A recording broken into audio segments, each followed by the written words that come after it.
A lot of the experiences that we're designing in AI, that idea of transparency is like really important. So trying to make people very aware of what they're signing up to in an onboarding experience, but then, you know, when something happens, giving them options. You know, and some of this is coming down the pipeline because of regulation, which is a really good place to be. But I also think, you know, companies are trying to do things to make, you know, some of this sort of legal legislation more understandable. So I think those issues, I think, are really important in where products end up being used and how they're used. I'm Sarah Nagle. I've spent my career leading research and product development within some of the world's largest brands. And I'm Chad Reynolds. I'm a serial entrepreneur and founder and CEO of Wearable. And this is AI Powered by People.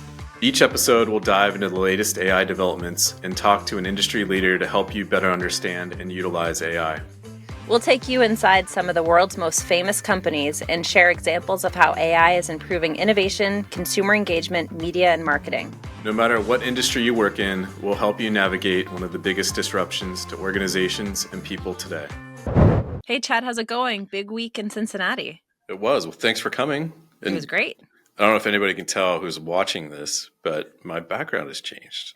Someone came into my room and rearranged it. It's looking a lot better. You had nothing to do with this, did you? Nothing to do with that little yellow dog thing that you bring up quite a bit in the background next to the plant. I think it's just cool. Like a little balloon dog. Yeah. Fun. It looks great. I think it looks really great. You look visible. Okay. We're the same height. Everything's great. Yeah. Who knew? I had no idea. I left for a meeting, come back, and it's like, hey, take a look at your new studio. I'm like, oh. Awesome. Yeah, well, thank you. Well, other than judging the studio, there was a lot of other things that happened this week in Cincinnati. So that we had a creativity summit that we hosted with the Agar. Is that how you say it? Agar? Yep. Agar. At the American Sign Museum. You had a keynote and then hosted and moderated a panel on AI and creativity. It was really great. It was really fun. We brought a lot of like artists and designers and marketers and researchers together all in the same place. Yeah, for those not familiar, if you Google Blink Cincinnati, you will see a ton of visuals, images, videos of this 4-day experience. So it's just such an awesome event, just to come here and experience for yourself. So it was amazing to be able to create a more of like a conference track around the experience and bring together technology, business, strategy, creativity, street art, and a little bit of history. Just a little bit. Just a little bit of history. Yeah, that was my favorite part. Well, we have some clips from the event, and we're going to play them right now. Like, what is your candid feeling around, AI in general, but also how you might be using it today? So my general feeling is that, to me, it's another tool. We were kind of talking about this beforehand. Just like the camera, just like the video camera, just like Photoshop, it's just another asset, something within our toolkit. I think for me, as an artist or painter, designer, it's really helped my source material in some ways, using it to generate imagery or source material for reference. That's definitely where I've used it, or in correction of imagery. What generative AI allows us to do is it allows us to co-create with consumers live, and we can do it fast. So a process that might have taken weeks or months, we can do it in sometimes minutes, which is one of the ways that we're using generative AI. I love to use a lot of different tools, starting with Midjourney. I love to use Adobe Firefly. I like to go into Google Imagen or Imagen, whichever we want to call it, Dolly. I don't think they know. I mean, Google Imagen, Google Imagen. And then you use other tools that make those tools better. And I think what's happened over the last 3 years is that people have started to get to know this alien life form and sort of understanding that it's not a person, it's not something that's going to replace them. It is something that offers a different perspective and maybe a different way of thinking, and can be a partner. I think it can be a collaborative partner in like creativity. So I think that's been the journey. So today we have an interview with Richard Whitehall, who is executive director and partner at Smart Design in New York. He was also on the panel that you hosted. Smart Design is a privately held innovation consultancy that's been around for quite a while, 40 years. And it's built on the principles of human-centered universal design and known for OXO good grips. I don't know if you have any of those OXO good grips in your home. I got them all. They're great. We're going to be talking about how AI is impacting these principles and how Smart Design thinks about creativity in the age of AI. So it should be a really great interview. Also, we have other events coming up. We've been talking a lot about speakeasies. We have some more dates on the calendar. So just to name a few, October 30th, we're going to be in Cincinnati. November 7th, we're going to be in Charlotte, which is going to be a little bit more ad focused, I believe. November 11th week is a big one. We're going to be in London, Seattle, Austin, LA. And then beyond that, on November 18th, we're going to be in New York. But head over to verbe.com/events to check out these events and more AI Speakeasy tour events. Or tour dates. So where are you going to be for the week of the 11th? Because we're going to have to split up a little bit, right? I mean, you're going to have to split up a little bit. I think you're going to be in London and LA. I'm going to be in Seattle and then meet you in LA. We have other team members in Austin. So we're just going to be, it's going to be a puzzle, but we're going to figure it out. I can't wait to see how this comes together. It's going to be great. All right, let's get to the headlines. So first up, X is changing its privacy policy to allow third parties to train AI on your posts. So this past Wednesday, X updated its privacy policy to indicate that it would allow these third-party collaborators to train their AI models on data. And in addition to the policy, it implies that X, like Reddit and other various media organizations, is looking to license data to AI companies as potential new revenue streams. Thoughts on that? I'm just curious how LLMs are going to truly use this data. Mm-hmm. I mean, I know it's pulling in. It's a live data source. Like, people are a great data source because it's unpredictable and all these kinds of things. I'm just looking at some of the use cases for, like, when would you utilize that information?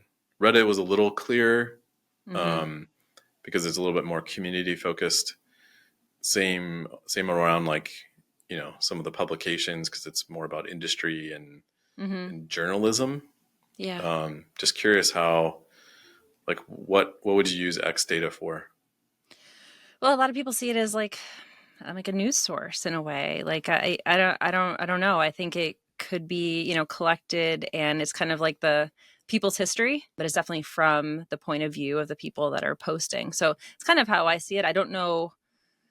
I see it in like a historical way, like being able to go back and kind of like see what happened during that time. But like in real time, I'm not sure. I can see it being a helpful source of just kind of real time news, but it feels like the content has changed dramatically over the last few years. It's not the same kind of social feed that it used to be around kind of places where news would break. It's like kind of being able to look back and understand how people perceived the things that were happening. So I see it as kind of like a catalog for that. Yeah. And like that's interesting data, just to see kind of like what is the pulse of a culture and how are they, you know, how are they reporting things on their own? Right. But real time, I'm not sure, just because of kind of it's kind of like it's Wild West a little bit on X. Well, I mean, especially if you own a data set that's closed. I mean, you can imagine that as people are starting to use like Search GPT and other, like, Inflection and all other different kinds of tools that you're using to do research and pulling back sources, if none of your sources are getting cited, then do they exist?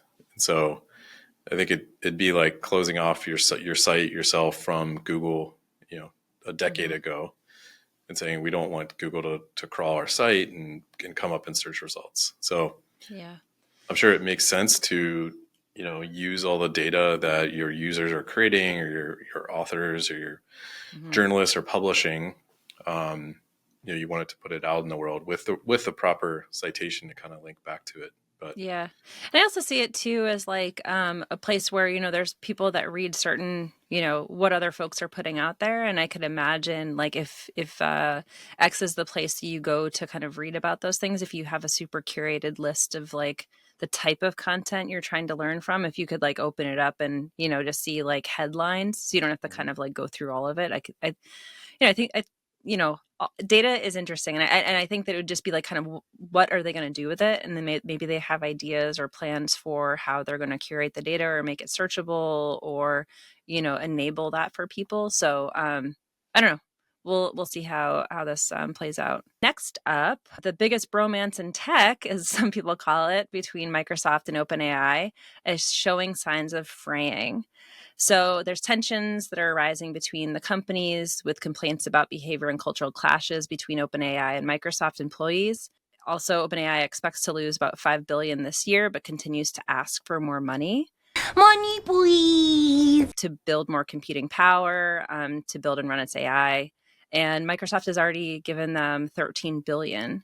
Money, please! Money, please! So there's some hesitation for further investment. And also Microsoft is looking for, they're looking at other places too. They're diversifying their AI in a way. So more of it, I guess, if we're using the relationship status, more of an open relationship that's happening between both sides to diversify kind of where the tech is coming from. Yeah, I mean, when you invest a lot of cash, it's a lot of cash, obviously.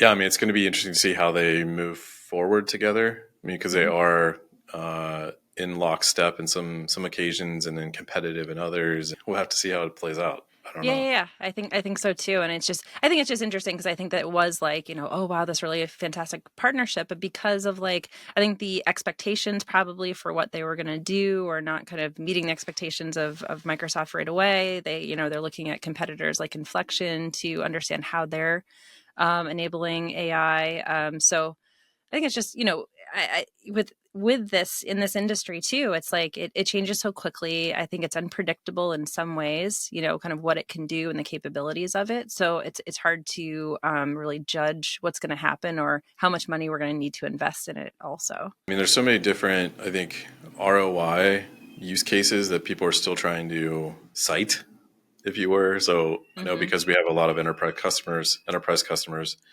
they're using Copilot and primarily a GPT type model to get responses. And like we talked about before, it's doing some things that are helpful, and then maybe in some others it's not necessarily paying off like it's supposed to, or maybe how it was talked about. But I mean, it's tough to build a product that's like for everybody in the world.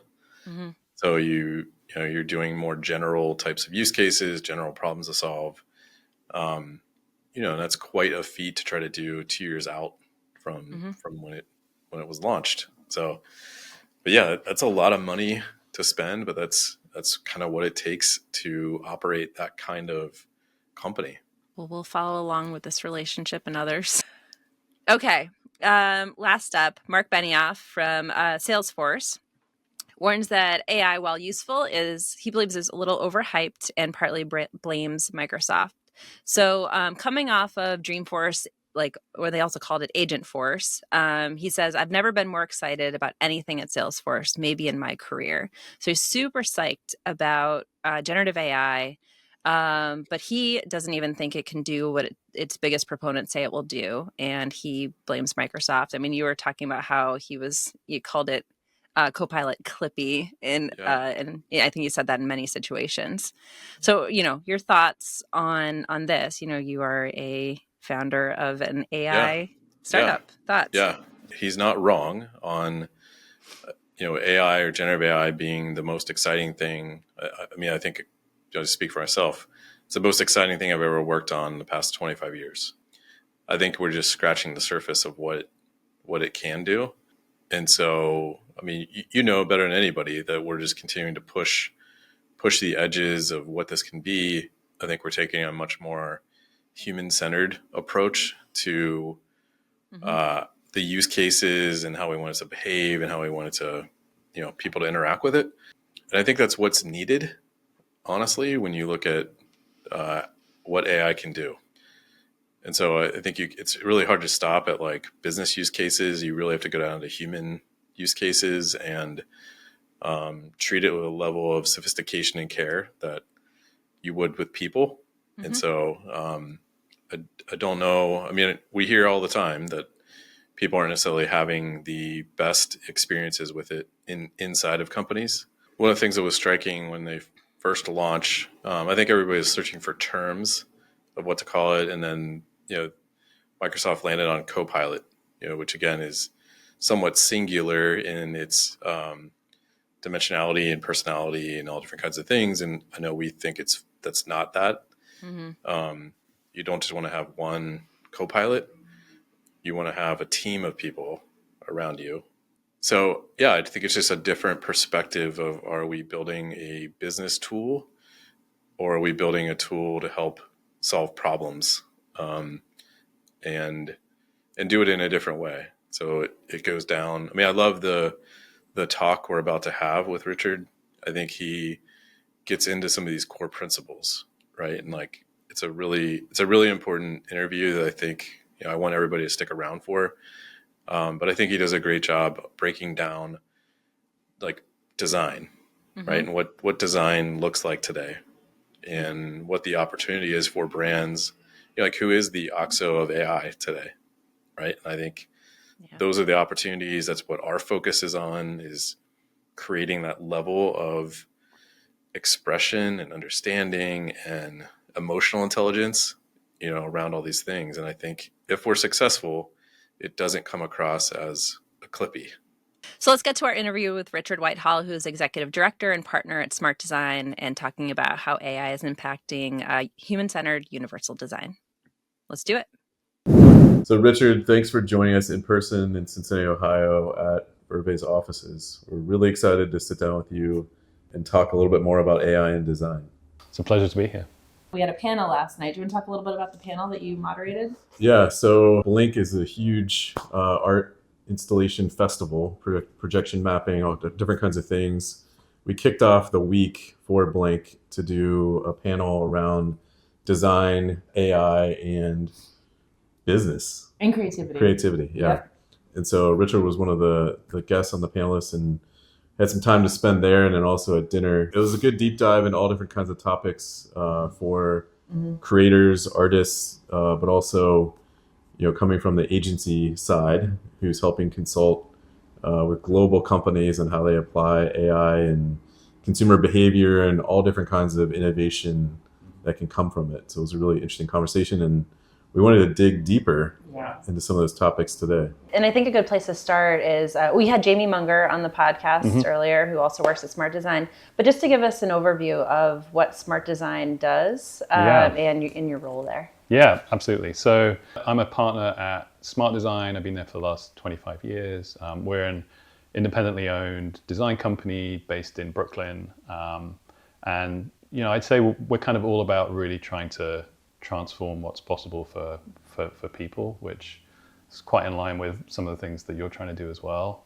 And I'd say that kind of like focus on really enabling people to do things that they haven't done before has been a thread through kind of all our work. We're very well known for our work with OXO Good Grips, that's still a client after 30 years. And the genesis of that company was we were working with a client who had recently retired, Sam Farber. His wife was in the kitchen cooking. He saw her struggling with some of the kitchen utensils and sort of woke up in the middle of the night, called Smart and said, I've got this idea. I want to design a line of kitchen tools that's going to be great for Betsy. And we sort of came back and said, well, maybe we can design things that would work really well for somebody who has sort of limited physical ability, but we could design things that would be good for everybody. Mm-hmm. And I think that's the idea of universal design that is very central to who Smart Design is. And I think it's a thread that we're sort of continuing to push into the AI space, where we're kind of thinking about how does AI help a whole range of different people from different communities, different cognitive abilities, different physical abilities, different nationalities. We're kind of really trying to think about that aspect of AI. Mm-hmm. And then we're also sort of looking at, again, we have a strong heritage in like physical experiences. So we're also thinking about how is AI moving into the real world? How are sort of sensors, cameras, audio, even smell, how are some of those things making their way into AI models? So that's Yeah. That's where we're focused. I'd love to double click on the universal design, because I know that Yeah. Smart was built on the, thinking about designing for all. So thinking about, Betsy, who would have rheumatoid arthritis Yeah. and has limited ability and needing, the peeler, but also being really great for everyone. And we're talking about AI today. So I'm curious, what are some of the ways that AI is impacting this principle of universal design? I mean, I think one thing about when you look at OXO, you're designing a physical product that is, manufactured on a production line. There are hundreds of thousands, if not millions, of these products made that are the same. So I think we can design things by looking at different types of people and sort of coming to some compromise between all those things. Thinking about AI and digital experiences, there is this kind of capability for different experiences to adapt to different people's needs. So the product doesn't need to be fixed anymore, it can actually change. But the way that's done is something that, I think it can be something stigmatizing. I guess if it's something where I've got to go into the accessibility panel on my phone and I got to do a special thing, and it makes me kind of, feel like I'm sort of giving in to something that's kind of almost a weakness, to something which is more sort of naturally adaptable. So I'm looking at my phone. It sees me squinting. It realizes maybe the font size needs to be slightly larger, so it does it for me. And I think that's kind of where I think AI has a lot of potential, is really to support people in this more seamless way and in a more personalized way. I mean, I think a really good example that we've been using the Meta Ray-Ban glasses, and there's been, again, a lot of stories about people using these things for like different uses. Some of them not great, actually.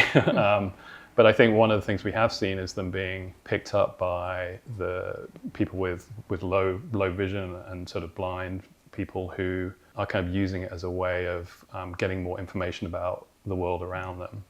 And I think, when you think about that, again, it's a product that everybody's using, so wearing it is not something stigmatizing. But the interesting thing is that probably everybody needs more information about the world around them. So it may be that I can't see that plant in front of me very well, and I might be interested about kind of what it is, but it may be that I just don't know that much about plants, and there's something very interesting about that species, or I might need to know how to care for it, that it needs water.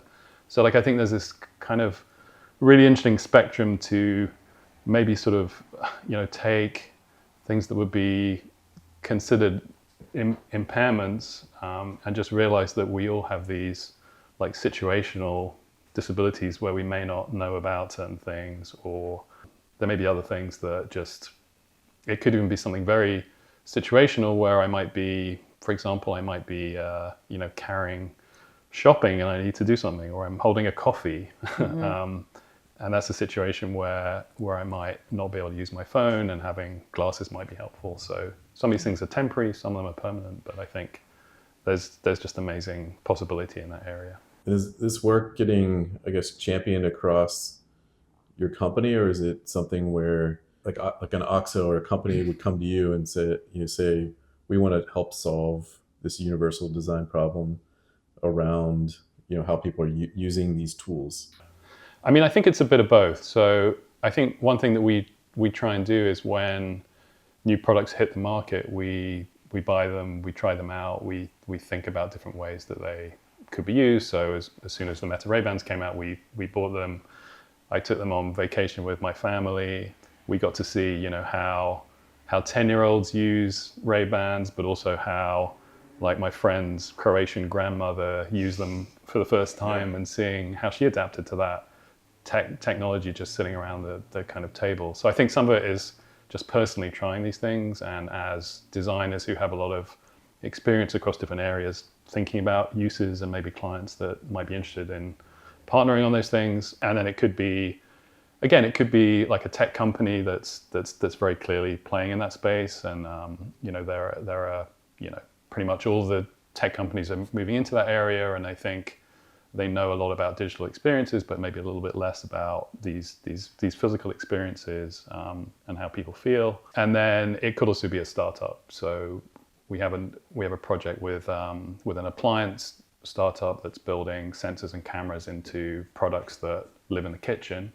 So when we think about that cooking scenario with kind of OXO and how it might help you physically create a recipe, there's also a lot that AI can do in the sense that it can, let you know what's in your fridge, let you know what recipes you could make, help you through that process of preparing something or where you struggle. So I think you suddenly see, well, actually maybe OXO and AI are not that different, because ultimately we're just trying to enable people to cook better food, to be healthier, to create less food waste. Seems like more generative AI can be this enabler for more experiential, kinds of innovation that can happen.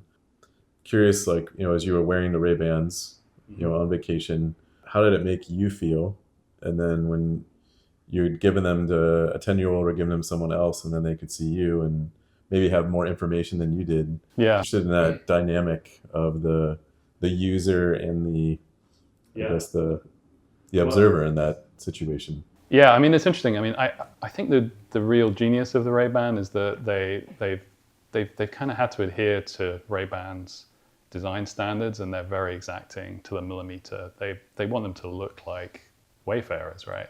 So you can't add a millimeter here and add a millimeter there. You have to fall within those design constraints. And I think because of that, when you're wearing them, you do feel like you're wearing like Ray-Bans. There's a light that comes on when you take a picture or when you're recording video, and you actually have to put your hand up and touch them.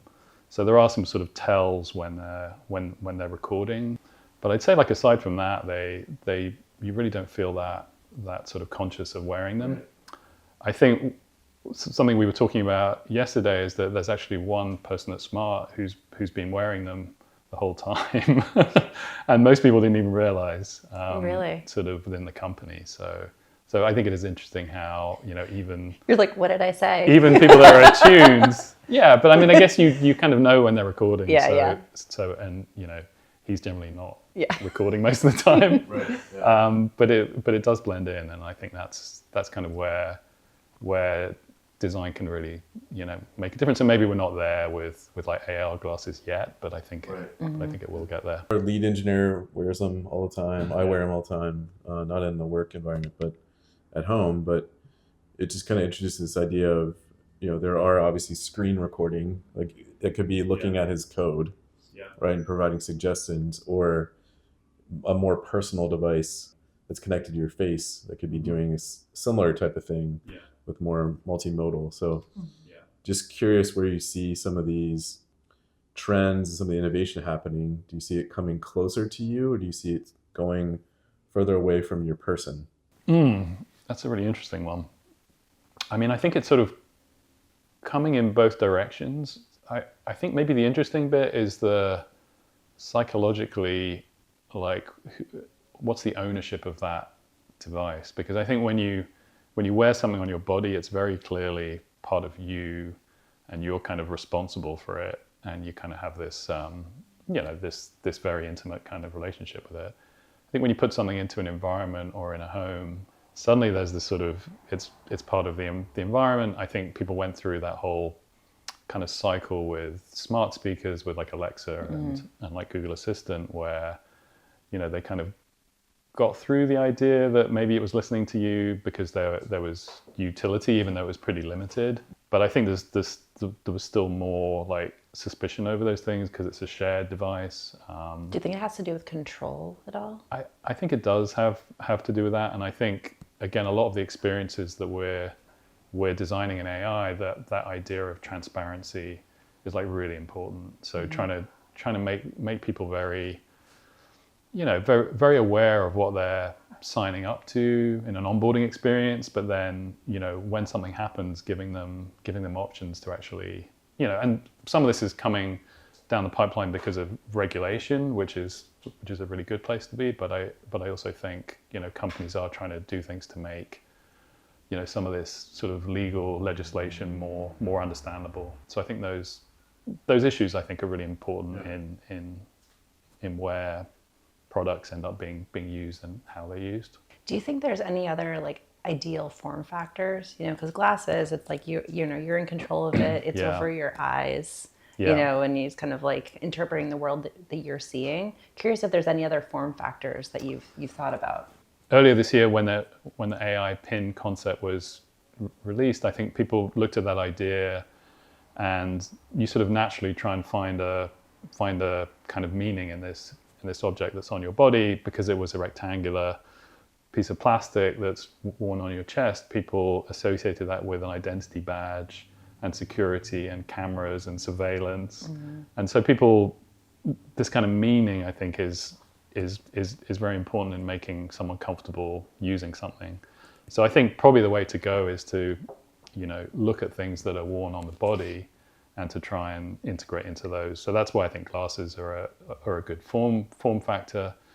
I think actually earbuds, like there's just a lot of power in audio when you're trying to do things in the real world. And I think some of the things that Apple and Google are doing with their buds are really interesting. I mean, on a side note, I think it's very interesting that Apple's introduced this kind of hearing testing function. So again, being able to adapt to people's hearing impairments is really interesting. So so I think watches, glasses, I mean, they're kind of known, but I think, again, introducing something that feels familiar with a technology that is not familiar is probably pretty important. You don't want to have crazy new form factor and a really complicated technology that people don't understand.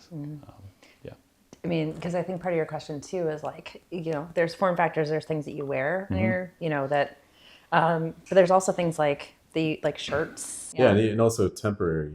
I think there's moments in your day where you want these kind of like superhuman capabilities. You might not want them all the time, but even having these like, Band-Aids, just like, that you just want this Uber experience for a moment in time, but you don't necessarily want it with you all the time. And everything's been like a hard good, but I feel like it can get softer and more personalized. Yeah, I think some of those sort of like soft technologies and like sensors, there've been like a number of like attempts at doing that. Google ATAP had done some like wearable garments about 10 years ago that had like sensors in it. The Jacquard stuff. I think some of the challenges with that is just that, like, you wash your clothes, you have there are sort of certain ways that we're used to using fabric, and it's a very ubiquitous thing that's like everywhere. And then suddenly you have this special version of it that you've got to treat in a different way. Maybe the washing machine becomes the charger for your, to recharge yourself. I mean, I do think some of the more interesting use cases seem to be coming out of situations where maybe people are constrained to sort of operate in a certain way. So I think I was talking to someone about the Meta Ray-Bans, and they were talking about taking video whilst you're doing sports, whilst you're cycling, or when you're skiing, when they're very constrained. I mean, you definitely feel more connected. Like I wore them to a concert.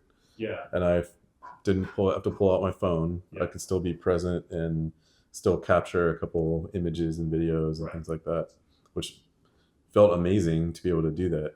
And not like, even though it was technology, it wasn't, I wasn't using my other the hand to kind of like distract everybody behind me. Yeah, and I think like cycling is a very interesting one, because like, I don't know if you ever tried to, you put a phone on your handlebars, it's like actually kind of, there's too much information coming out of your phone. You really want it pared down.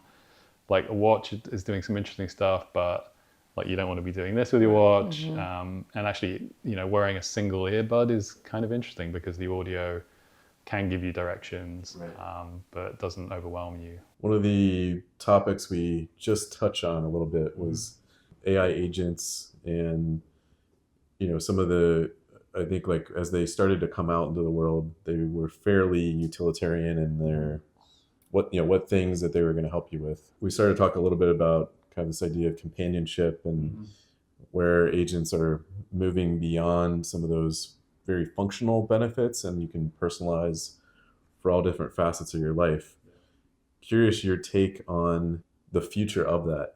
What could that look like, based off of also your universal design principles. So yeah, I mean, I think the again, I've used some of the companionship apps for kind of research over certain kind of periods of time, and I think it is one of these interesting things where people tend to map personalities to an agent, which I think in order to provide companionship, it's an important effect, but at the same time, you have to realize that it's actually not a person on the other end.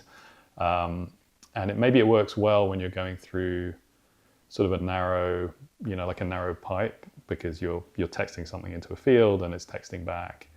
I think, in this next sort of generation, when you start getting into these richer interactions with agents where, where there's video generated, where you're having like a more realistic interaction with an agent, I think that kind of issue, I think especially for like teenagers and kids that are growing up in that world, I think it could lead to a sort of, interesting kind of lack of like socialization, which is already happening a little bit through like social media.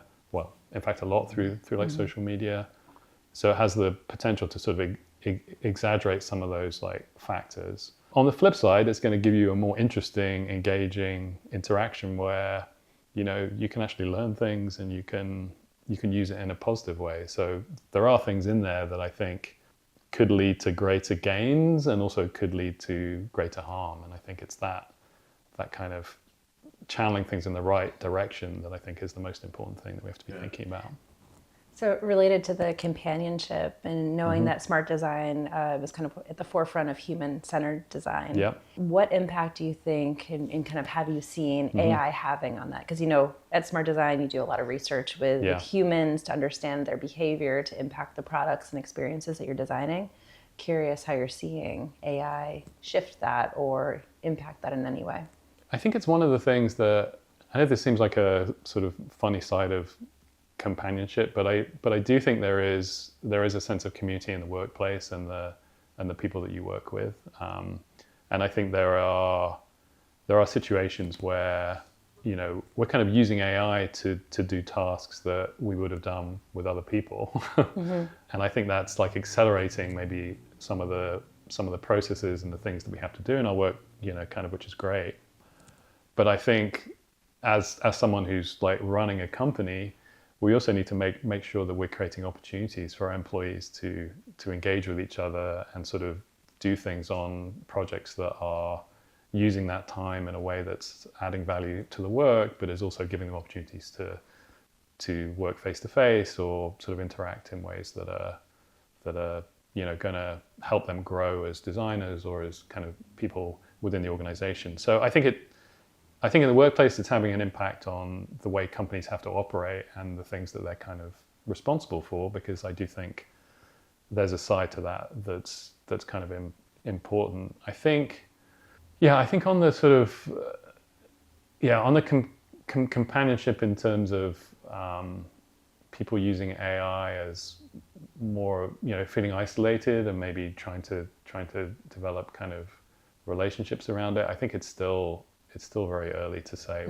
what the impact of that is. One of the clients that we work with is developing counseling tools using AI and voice to guide people to different healthcare treatments. And I do think, even though that's not in the mental health space, I think there is a lot of work in the mental health space that's using AI and voice, and a lot of AI models built around the way people speak, because if you're looking at a text-based AI model, it's looking at characters. When we speak, we're breathing. There's a direct connection to our bodies and how we're feeling and emotions. And I think those things are getting built into models that can understand a little bit more than just our words, but like how we're feeling about things. So like I do think there's a lot of potential there again. One of the talks last night was about if walls could talk. Yeah. Right. And as a former agency owner, your agency goes through different periods of time based off who's there. Sarah used to work at Smart, and you reminisce like it was a different time based off the people that were there. And the technology. Yeah. and just going back of like, how do you take all of the things that happened in that time period, which are human stories, but they can't be captured in like PowerPoint decks and deliverables and what have you, but like isn't, I don't know, it just kind of makes me project out of like agency of the future is a reflection of the people in the space and the things they're making and creating, and that long-term memory that is different than if you went back 2 years in time. And it seems like a lot of the technology that could be applied in those spaces actually would be a net positive for human collaboration and that connection. I don't know, just thoughts. Yeah, I think like, I guess the history of any organization that's been around a long time, there have to be like ways of capturing those like stories. I think we moved from our studio in Manhattan to a new Brooklyn studio about 3 years ago, and in doing that we had to move our physical archives from like 20 years sort of over, and we were forced to sort through all of the objects. Kind of one of the things we found was a box of Polaroids. I think, Sarah, you might be you might be featured on one of them. And basically we had a wig, and when you started at Smart you had to wear the wig, and we took a Polaroid of you, and then we had a wall of everybody's images kind of over the years. So it was interesting going back in there and sort of pulling them out. And we did an alumni event where we had all the photos out. People were kind of pulling them out, reminiscing about people that they worked with, reminiscing about their younger selves and all this the kind of stories. So I think there's that sort of like physical artifacts thing that I guess for us all those years ago was important. But I think those things are captured like digitally now, and they kind of live in different places. We do a kind of like review of the year video every year, where we sort of try and like capture all the key like moments from the year and share that with everybody. So we have a kind of archive of those over the years of what's kind of happened in the company. But I think, to your point, I think it's interesting then kind of what, when everybody in the company is different from the original people, what is it that kind of holds that culture together? I think part of it is just things that are passed on through generations. And Tucker, Richard, and David. Yeah. There's that, but then I think there could be an interesting role of an AI archivist, or someone who's sort of capturing things about the culture of the company. It's like the values, your design principles, and it's, when you're solving problems, you're doing it in a fundamentally different way than maybe another company. But it's now you're trying to convey it through slides and the work that was done. Yeah. But it just seems like a lot of our decision making is all based off this promise that we understand, but the values are still the same. Correct. Yeah. But having that long-term history seems like such a value proposition for getting new customers or getting new people to come to it, that was part of the value proposition. Is we've assembled this creative problem solvers who did amazing research, and this is like the ethos. It isn't just like theoretical or found Polaroids. It's actually it's a brain of the company that we've been building over time. It's a very interesting point, and it's something I've been thinking about a little bit. Is just the idea of what is a brand in the age of AI, because I think when you think about what sort of brand agencies would like do in the past, they would take an experience and they'd try and boil it down to like 3 attributes. It's bold, it's creative, it's something. And those are such massive simplifications of what a company is and what they do, and even the way it appears to different people who have different kind of perspectives. So those things, people call them like brand DNA. But if you imagine like in the future that DNA could be captured in an AI model, and it could be something much more complicated and like nuanced than trying to capture it in like 3 words. Yeah. So like I think there's a whole wave of a totally different way of thinking about brand that I think we should be doing, because I think the way that brands have been oversimplified and have kind of missed the whole like experiential aspect of a brand. Like sometimes I think there's a lot of potential there, I think. I think especially for a company like Smart Design too, because it's, in my experience being there, but then also kind of just reflecting on that and seeing kind of where you guys are going. It's always been about people and people's stories and like that. There's so much heart there, and kind of the people that have brought that along, that believe in the stories of other humans, and that's a very complicated thing to express. I mean, it's not a couple words. It is 20, 30, 40 years of human stories. Before we go, David, the founder, is going to be speaking on a podcast called With Intent with the Institute of Design. Can you tell us a little bit about that? Yeah, so they've basically picked the 100 best designs from their perspective from the last 50 years, and they're doing a series of interviews with the people that were involved in sort of creating those. So I haven't heard the podcast, but I know that it's about basically the kind of origin story of kind of OXO, David's work with kind of SAM, and then how that philosophy of universal design has evolved kind of over the years. So I think it should be hit upon some of the topics that we've been talking about, but I think also if you're interested in really hearing the original origin story from the people that were there, it's going to be a really cool podcast and some great sort of interviewers as well. So it should be good. I could talk forever about about all this stuff because there's so much richness in people that I think sometimes AI gets misunderstood as like trying to extract it, and I don't know, but there's so much life that could be when it starts to be collected and aggregated and put into the collective intelligence of what we're all building, or how we're like forming teams, and how's our team fundamentally different than this other team. And even like if you leave a company, that like your fingerprints are still on there, and there's still a part of you that's like, even with you two being connected, right? You meet great people, you love collaborating on things, and it just seems like there hasn't been a technology that could capture those emotions or those things and put them in a container, or put them in a space that you could interact with.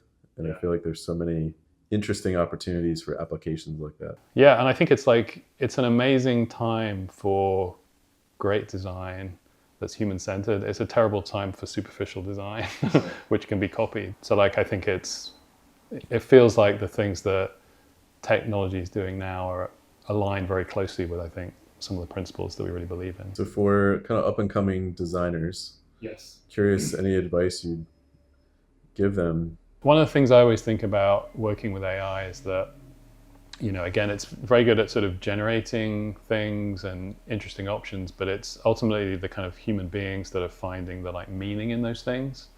And I think if you're a designer that is really close to understanding, what are people's problems, what do things mean to them, how do they feel about stuff, I think that sort of psychological part of design, I think, is something that's kind of always going to be present. I mean, it's been something that's been with Smart over 40 years, when technology has changed from, people using fax machines through to like AI. That has really kept us current, because I think people still have those fundamental needs and wants, and technology can change and help them in new ways, but I think a lot of those fundamental needs are going to be similar. So just get out there, do your research, use AI for research, but also try and meet some real people, because you're going to get different things from those interactions. And then just find ways to be experimental, try new stuff, keep on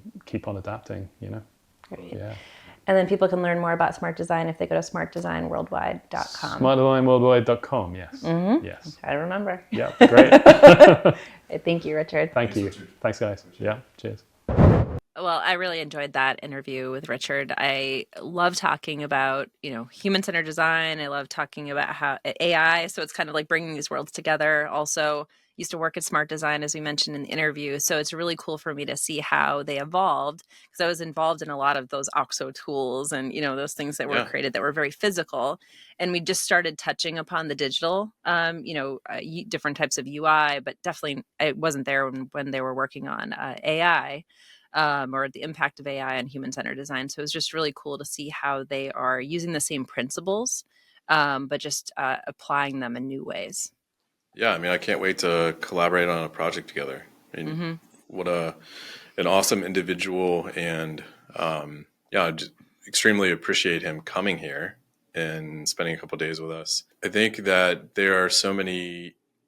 It almost feels like there's not enough hours in the day to work through some of these concepts, right? So like, you want to reflect and create design principles. You want to create values of how AI should be incorporated and not, and what are all the guardrails, what are the systems you can start to develop, and then start to build them, build with them or build them into these experiences. I know we talked about at the conference before of just like how AI could be used for like your family, or like used inside of your home to kind of like give your home a heartbeat and knowledge and lineage and generational knowledge of like who your family was. Yeah. There's not enough time in the day to actually go explore all of these. So anytime we get a chance to just dive deep into it, I love it. Yeah, I really enjoyed that. I'm curious too, are you going to break the metas back out, meta glasses? Because we did talk a lot about the meta glasses, and it's also making me think about like, should I get it? I mean, I'm up, I just picked up my contacts. I'm getting fitted for glasses actually this afternoon. I'm like, should I think about getting Getting those rid of your glasses? granny specs? Those are going to be kinda my love those. backups. My green backup granny Yeah. glasses. I But thought you yeah, would I like mean, spray paint your Wayfarers green. Can you do that? I don't know if you can spray paint them clear green, but yeah. We'll see. But what's really, I mean, just kind of thinking about that idea of making the principles of universal design for when Richard was talking about like making the invisible world to folks who are blind, making it visible.